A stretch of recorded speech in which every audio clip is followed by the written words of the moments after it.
Hello అండి, అందరికీ నమస్కారం. Welcome to my channel. ఆహా ఏమి రుచి. చికెన్ దమ్ బిర్యానీని ఇలా గాని చేశారంటే ఇంట్లో అంతా లొట్టలు వేసుకుంటూ ఆవురావురుమని లాగిచ్చేస్తారు. పక్కా కొలతలతో వంట రాని వారు సైతం ఈజీగా చేసుకునేలాగా నేను చికెన్ దమ్ బిర్యానీని తయారు చేశానండి. ఈ స్పెషల్ బిర్యానీ మసాలా దీనికి అదిరిపోయే రుచిని తీసుకొస్తుంది. ఆహా ఏమి రుచి అనిపించేలా చేస్తుంది. మరి ఈ వీడియో అక్కడ కూడా స్కిప్ చేయకుండా చూడండి. వీడియో చూసే ముందు వీడియోని లైక్ చేయండి, మన ఛానల్ ని తప్పకుండా సబ్స్క్రైబ్ చేసుకోండి. సింపుల్ ప్రాసెస్ లో చికెన్ దమ్ బిర్యానీ ఎలా తయారు చేయాలంటే, ఒక గిన్నె తీసుకుని అందులో బాస్మతి రైస్ వేసుకుందామండి. 1 కేజీ బాస్మతి రైస్ తో ఈ దమ్ బిర్యానీ తయారు చేస్తున్నానండి. ఈ రైస్ మనం 1-2 సార్లు శుభ్రంగా కడుక్కుందాము. రైస్ అంతా కూడా బాగా కడుక్కున్న తర్వాత ఇది మునిగేంత వరకు నీళ్లను పోసుకుని కొద్దిసేపు అయితే ఈ బియ్యాన్ని నాననిద్దామండి. 1 అరగంట పాటు నానాలి. ఈ లోపు చికెన్ రెడీ చేసి పెట్టుకుందామండి. 1 కేజీ బాస్మతి రైస్ కి 1 కేజీ చికెన్ తీసుకున్నానండి. మనం చికెన్ తీసుకునేటప్పుడు కొంచెం మీడియం సైజ్ లో ఉండే పీసెస్ కింద కుట్టించాలి. నీట్ గా క్లీన్ చేసుకుని పక్కన పెట్టిన తర్వాత మసాలా పొడి రెడీ చేసుకుందామండి. ఈ బిర్యానీకి ఈ మసాలా పొడి చాలా హైలైట్ అండి. ఈ మసాలా పొడితో బిర్యానీ చేసుకుని తింటే సూపర్ టేస్ట్ ఉంటుంది. 1 స్టారు, జాపత్రి, జాజికాయ, యాలకులు, 1-2 ఇంచుల చెక్క, 2 బిర్యానీ ఆకులు, మరాఠీ మొగ్గ, లవంగాలు మిక్సీ జార్ లో వేసుకుని మెత్తగా గ్రైండ్ చేసి పెట్టుకుందామండి. పౌడర్ కింద గ్రైండ్ చేసుకుని పక్కన పెట్టుకుందామండి. ఈ మసాలా పొడి ఫ్లేవర్ బిర్యానీకి, చికెన్ కి చాలా బాగా పట్టి టేస్ట్ బాగుంటుంది. ఇప్పుడు అదే మిక్సీ జార్ లో 1 అరకప్పు పెరుగు వేసుకుందాము. 5-6 వరకు పచ్చిమిరపకాయలని ఇలా 2గా చీల్చుకుని వేసుకుని మిక్సీ పట్టుకుందామండి. కడిగి పెట్టుకున్న చికెన్ లో ఈ పెరుగును వేసేసుకుందాము. పెరుగు వేసేసిన తర్వాత ఒక పావు టేబుల్ స్పూన్ వరకు పసుపు, 3 టేబుల్ స్పూన్లు కారం వేసుకుందామండి. 1 టేబుల్ స్పూన్ సాల్ట్ వేసుకుందాము. 1 టేబుల్ స్పూన్ వరకు గరం మసాలా పొడి, 1 టేబుల్ స్పూన్ ధనియాల పొడి, 1/2 టేబుల్ స్పూన్ జీలకర్ర పొడి వేసేసుకోవాలి. ఇప్పుడు మనం ఆల్రెడీ ముందుగా గ్రైండ్ చేసి పెట్టుకున్న మసాలా పొడిని కూడా ఇందులో వేసేసుకుందామండి. 1 టేబుల్ స్పూన్ ఫ్రెష్ గా ఉండే అల్లం వెల్లుల్లి పేస్టు, కొద్దిగా కొత్తిమీర తరుగు, కొద్దిగా పుదీనా తరుగు వేసుకోవాలి.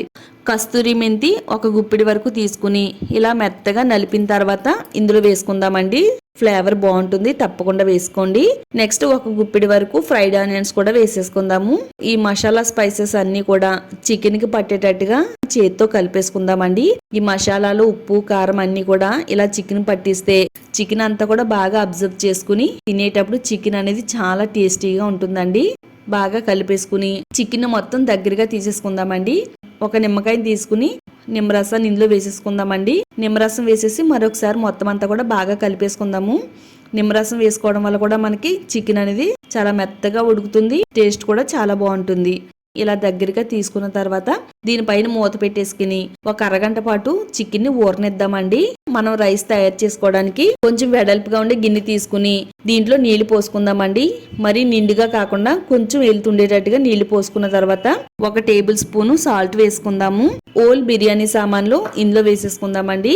కొద్దిగా కొత్తిమీర తరుగు, కొద్దిగా పుదీనా తరుగు, 3 నుంచి చీల్చి పెట్టుకున్న పచ్చిమిరపకాయలు, 1 టేబుల్ స్పూన్ ఫ్రెష్ అల్లం వెల్లుల్లి పేస్టు, 1 బద్ద నిమ్మరసం పిండేసుకుందాము. నిమ్మరసం పిండుకుంటే రైస్ అంతా పొడి పొడిగా తెల్లగా వస్తుందండి. 1 టేబుల్ స్పూన్ వరకు ఆయిల్ కూడా వేసేసుకుందాము. ఆయిల్ వేయడం వల్ల రైస్ అనేది విడిపోయినట్టు వస్తుందండి బాగాని. ఇప్పుడు ఈ వాటర్ మరిగేలోపు స్టవ్ పైన కొంచెం వెడల్పుగా ఉండే బిర్యానీ గిన్నె పెట్టుకుందామండి. 2 టేబుల్ స్పూన్లు నెయ్యి వేసుకుందాము. నెయ్యి ఫ్లేవర్ కూడా చాలా బాగుంటుంది.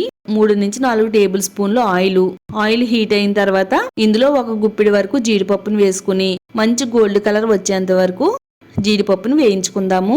జీడిపప్పు పలుకులన్నీ కూడా బాగా వేగిన తర్వాత వీటిని ఒక ప్లేట్లోకి తీసుకుని పక్కన పెట్టుకుందాం. ఇప్పుడు అదే ఆయిల్లో 1 అరగంట పాటు చికెన్ అయితే మసాలా పెట్టి ఊరించాం కదండి. ఇలా ఊరిన చికెన్ ని ఆయిల్లో వేసేసుకుందామండి. అంతా కూడా బాగా కలుపుతూ చికెన్ అయితే వేయించాలండి. ఇదంతా కూడా ఇలా దగ్గరగా ఉడికి ఆయిల్ అనేది సెపరేట్ అవుతుందండి. అంతవరకు మనం ఈ విధంగా కలుపుతూ ఆయిల్లోనే బాగా ఫ్రై అవనివ్వాలండి. 10 నిమిషాలు చికెన్ బాగా ఫ్రై అయిన తర్వాత 1 అర గ్లాస్ వరకు నీళ్ళని పోసుకుందామండి. మనం ఆల్రెడీ ఎసరు మరగబెడుతున్నాం కదా, ఆ మరగబెట్టిన వేడి నీళ్ళని 1 అర గ్లాస్ వేసుకుందామండి. బాగా కలిపి స్టవ్ ని మీడియం ఫ్లేమ్ లో పెట్టుకుని మూత పెట్టి చికెన్ అయితే ఉడకనిద్దామండి. ఈ లోపు మనకి వాటర్ అనేది మరిగిందండి. 10 నిమిషాలైనా మరగాలండి. వాటర్ లో వేసిన స్పైసెస్ అన్ని కూడా బాగా నీళ్లలో మరిగి వాటిలో ఉండే ఫ్లేవర్ అంతా కూడా వాటర్ లోకి రిలీజ్ అవుతుందండి. రైస్ ని అయితే నానబెట్టాం కదా, నానబెట్టిన రైస్ ని ఈ నీళ్లలో పోసేసుకుని గరిటతో అంతా కూడా బాగా కలిపేసుకోవాలండి. మరి ఎక్కువగా కలపవలసిన అవసరం లేదు. చక్కగా మనకి రైస్ అంతా కూడా బాగా ఉడుకుతుందండి. ఇలా హై ఫ్లేమ్ లో పెట్టుకుని రైస్ లో పొల్లుకేమీ లేకుండా ఇలా మనం చేత్తో విరిస్తే 2 ముక్కలు అయ్యేంత వరకు ఉడకనివ్వాలండి. ఈ రైస్ ఉడికే లోపు కూర కూడా బాగా ఉడికిందండి. వాటర్ పోసాము. ఈ విధంగా బాగా ఉడకనివ్వాలి. ఆయిల్ అది సెపరేట్ అయిపోయిన తర్వాత ఈ ఉడికిపోయిన రైస్ ని నీళ్ళు అనేవి ఏమీ లేకుండా ఇలా జాలి గరిటతో చక్కగా స్ట్రైన్ చేసేసుకుని మొత్తం రైస్ అంతా కూడా దీనిపైన వేసేసుకుందామండి. రైస్ అంతా పోసిన తర్వాత నేను ఇక్కడ ఫుడ్ కలర్ వేస్తున్నానండి. మీకు నచ్చితే వేసుకోండి, నచ్చకపోతే స్కిప్ చేసేయండి. కొద్దిగా కొత్తిమీర తరుగు, పుదీనా తరుగు వేసేసుకుందామండి. ఒక గుప్పిడి వరకు ఫ్రైడ్ ఆనియన్స్ వేసుకుందాము. ఫ్రైడ్ ఆనియన్స్ వేసేసిన తర్వాత మనం ముందైతే జీడిపప్పునైతే వేయించుకుని పక్కన పెట్టుకున్నాం కదా, అలా వేయించి పెట్టుకున్న జీడిపప్పును కూడా దీనిపైన వేసేసుకుందామండి. ఇప్పుడు దీనిపైన అల్యూమినియం ఫాయిల్ పేపర్ని పెట్టేసుకుందామండి. లోపలుండి ఆవిరి బయటికి రాకుండా చక్కగా ఈ విధంగా పెట్టేసుకుని దీనిపైన మూత పెట్టేసి కొంచెం బరువుగా ఉండే కిచెన్ రోల్ దీనిపైన పెట్టేస్తే ఆవిరి అనేది అస్సలు బయటికి రాదండి. మీడియం ఫ్లేమ్ లో 10 నిమిషాలు, సిమ్ లో 10 నిమిషాలు, 20 నిమిషాల పాటు దీన్ని మనం దమ్ చేయాలండి. 20 నిమిషాల తర్వాత ఇదంతా కూడా చక్కగా కుక్ అయిపోయి మంచి ఫ్లేవర్ అనేది మనకు బయటకు వస్తుందండి. ఆ టైంలో స్టవ్ ఆఫ్ చేసేసి కొద్దిసేపు చల్లారనివ్వాలి. దీనిపైనుండే పేపర్ తీసేసి ఒకసారి కింద నుంచి పైకి, పైనుంచి కిందకి ఇలా కలుపుకుంటే బిర్యానీ అంతా కూడా చక్కగా కలుస్తుందండి. అడుగు భాగాన్ని కర్రీ ఉంటుంది కదా, మొత్తం అంతా కలిసేటట్టుగా ఈ విధంగా మనం గరిటతో కలుపుకుంటే ఎంతో టేస్టీగా స్పైసీగా ఉండి చికెన్ దమ్ బిర్యానీ అయితే తయారైపోయిందండి. నేను చెప్పిన కొలతలతో మీరు తయారు చేశారంటే వంట రాని వాళ్ళు కూడా చాలా టేస్టీగా తయారు చేస్తారండి. చూస్తుంటేనే నోరూరిపోతుందండి. రైస్ అనేది ఎక్కడ విరగకుండా చక్కగా పువ్వుల్లాగా అయితే రైస్ విచ్చుకుందండి. మనకి చికెన్ కూడా చాలా చక్కగా మంచిగా కుక్ అయింది. అంతేనండి. ఇదే విధంగా మీరు ఇంట్లో ట్రై చేసి టేస్ట్ ఎలా వచ్చిందో ఈ వీడియో కామెంట్స్ బాక్స్ లో షేర్ చేయడం మాత్రం అస్సలు మర్చిపోవద్దండి. ఇలాంటి మరిన్ని టేస్టీ వంటకాల కోసం ఛానల్ ని సబ్స్క్రైబ్ చేసుకోండి, వీడియోని లైక్ చేయండి.